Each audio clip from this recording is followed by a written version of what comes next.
You always want to meet him in person after the first referral, the first time the attorney gives you a referral.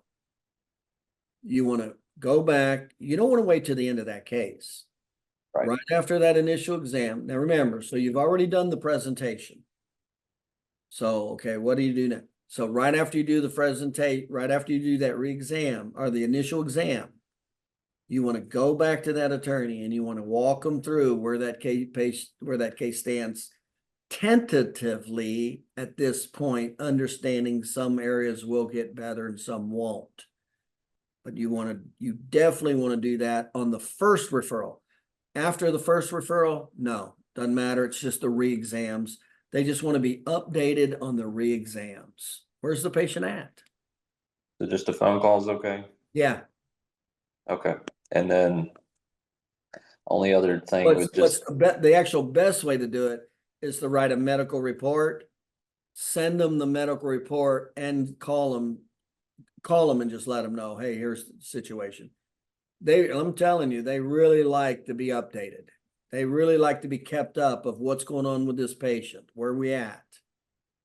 And that's just like a summary of the exam and findings. The medical report? Yeah.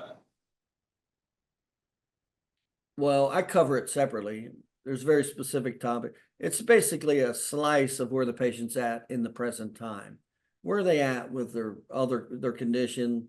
What are your therapeutics? Why are you doing? What are the expectations?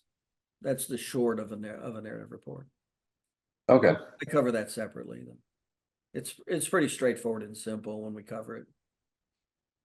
But you always want, and that's also what you want to send to any other providers.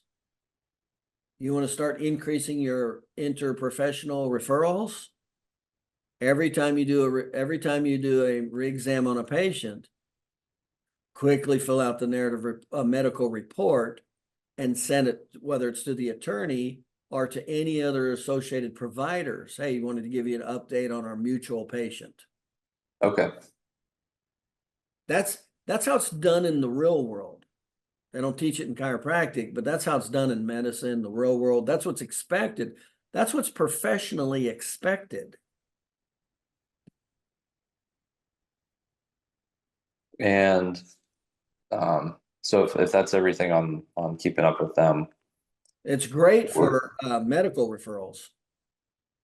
When you start giving reports, sending reports back, medical reports out, doing your exams to their other, like say they have another provider.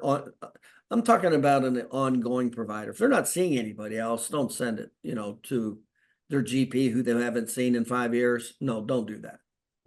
It's anybody else they're presently seeing for the same or similar condition. That's all. Gotcha. Yeah, we ask for who their primary care provider is, so Carries a lot of weight. They get the report. I'll tell you, you go to the top of the mindset with those people. Now you're coming across as professional.